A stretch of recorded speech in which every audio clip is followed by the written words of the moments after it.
Okay, I'm gonna make a video to explain some things. So these are the original front brake backing plates, complete assemblies. And this right here is bolted on over that. And then this hub has a flange right here that when the hub goes in, this piece seals to the outside of that hub. So that goes like that. When the hub goes on, it would seal into that thing, right? Now you'll notice on the hub, it's machined down right here for the seal, and it's got a lip right there, pretty big lip. So when you put the new assembly on, you have this bracket, right? Here's the new bracket right here. And this bracket is probably, I don't know, 1/4 of an inch thick. And so when you take said seal, which it would seem natural that you'd put it back on because, again, it seals to the outside of this hub. There's an inner seal too right here, grease seal. But when you put this on, this lip right here hits the shoulder before this is all the way in. So this doesn't bottom out on the bearing. It actually hits this first. So clearly they didn't intend this piece to go back in. So we got that figured out. But then you go to put the rotor on, and the rotor does not fit over the original hub. It will not go on. It won't go on because this diameter here is too big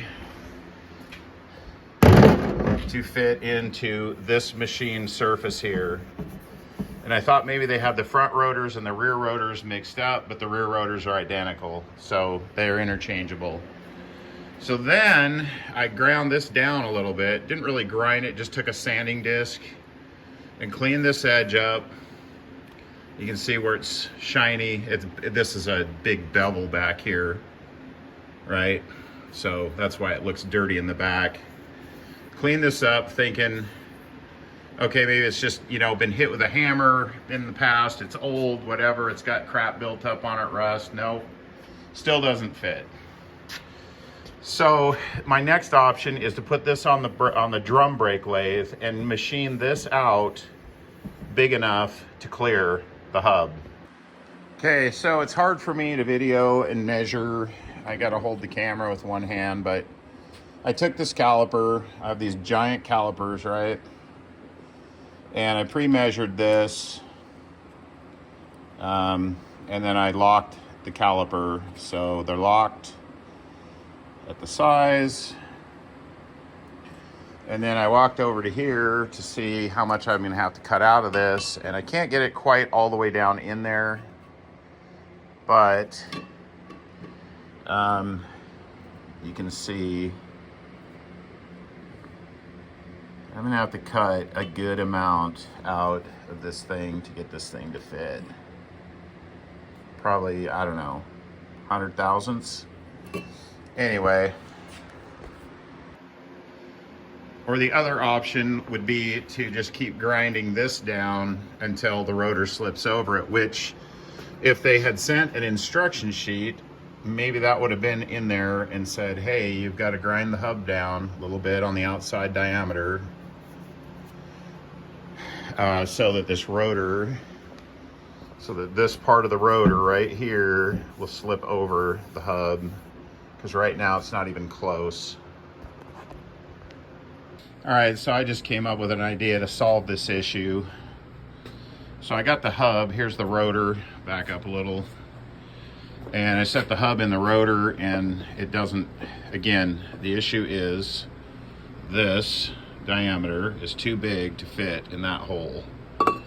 So, and the hub, the OD of the hub, which is this, it does locate the rotor, and you don't want the rotor to be, to be eccentric like a bent bicycle wheel that has up and down in it. You want that thing to be spinning true. Not side to side true, but up and down true. So I'm gonna take this hub and I'm gonna chuck this up in my brake lathe, and I'm gonna cut the edge of this hub down until it just slips into this rotor. We'll see how that goes.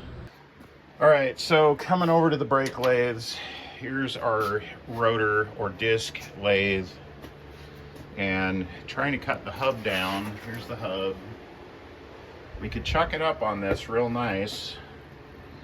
The problem is that this only moves in and out, right?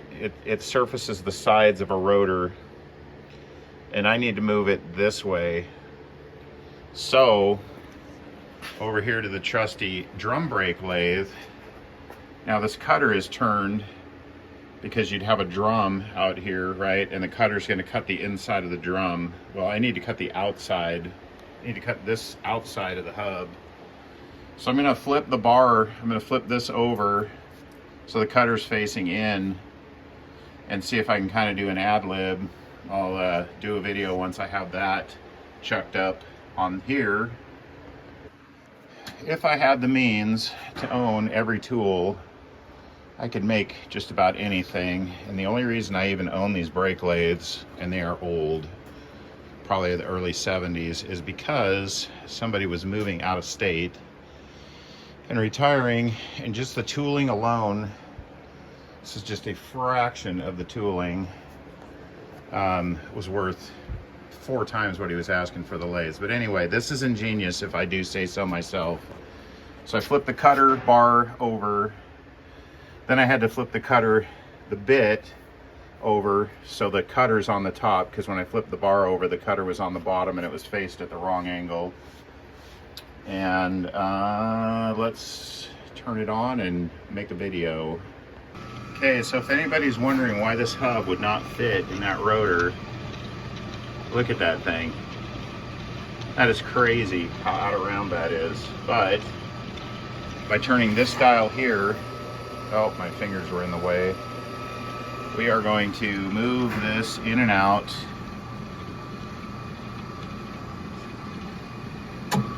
Oh, and we got to go real slow, obviously. Oh, that is terrible. I'm gonna back this off a little bit more.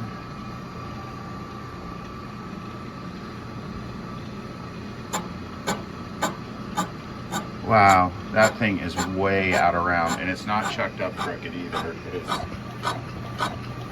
chucked up absolutely true. So we're just gonna have to keep making passes on this thing, taking a little off at a time. Say, I've already made about 10 passes on this thing, and it is really out of round still. Just gonna video one of the passes.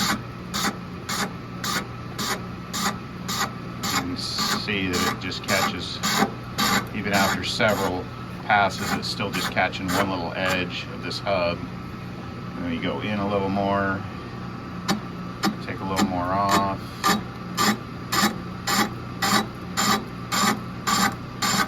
Now we're starting to get round at least.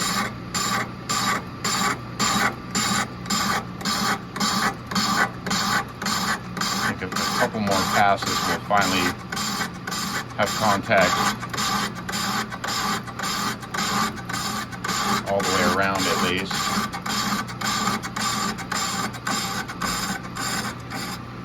We're getting there.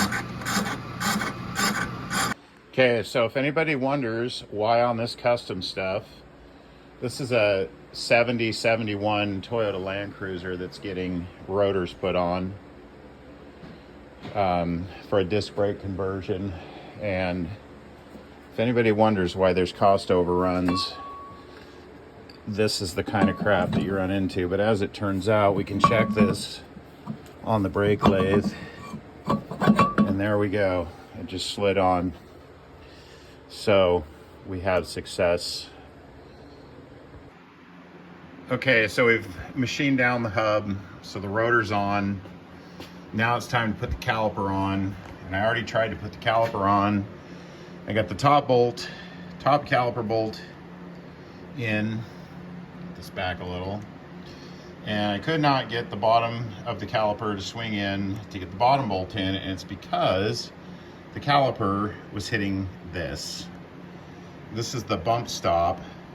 It's basically when you turn the wheel all the way, it limits how far the wheel, it's the stopper. So it turns only so far, and then this thing right here hits this thing, stops it. Well, the caliper is actually hitting this part of it. So I couldn't get the caliper in. So now we got to modify this, because here's the caliper. Okay, let's try this again. So here's the where the bolt goes in. This, it's got to go clear up to here, right? It won't swing in because it's hitting this thing. Caliper is hitting this, so we got to modify this to get it out of the way enough that the caliper can then swing the rest of the way in. The bottom bolt is in there loose, so that's where the bottom goes, and that's where the top is supposed to go, right there, but it won't because of this thing. It's literally hitting it, so we got to modify that now. Okay, so now we've got this piece trimmed. You can see it clears the caliper. And unbelievably now, this piece right here, let's see if I can get my camera on it. See that little ear right there? Right there. That is hitting the knuckle. The caliper actually hits this, the knuckle, the main axle hub, I guess, for lack of a better term. Now we've got this ground off, almost completely ground off. And I've already pre-fit it once. I ground it half off. Ah, crap. And it still wouldn't go in. So now it's ground pretty much completely off. And we are going to, hopefully for the last time, put this caliper on. And again, it's not to bag on the company necessarily, it's to illustrate that they say the stuff just bolts right on. It does not bolt right on. We have run into so many obstacles, it's ridiculous. Finally, we have a caliper. Well, maybe not quite. We're close. We still don't quite have enough room, unbelievably. It's still hitting. I gotta grind even more off.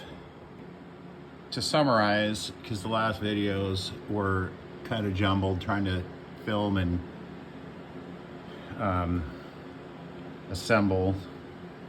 So this right here is hitting right now. The bolts are actually in and they're tight, but this is hitting tight, like hard.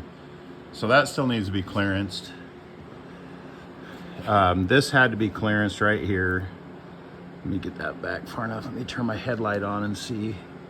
So this is the stop, the turn limit. And this was the nut and the end of it sticking out. And then up on the top,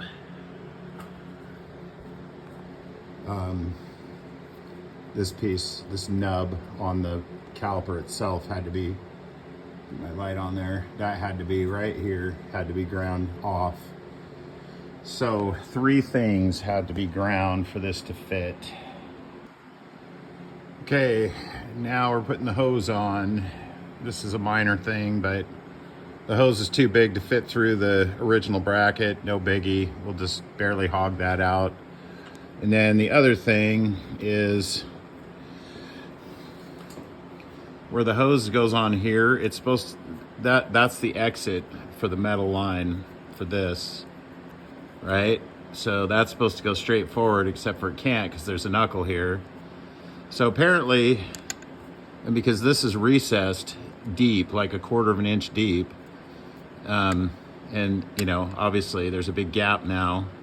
I'm not gonna stack 10 washers in there or something. So we got to take it off, and we got to grind this out and make a pathway for that metal line right there to go out. Okay, so here's this little modification. I took the caliper back off. I V'd that out. And let's see if I can do this left-handed.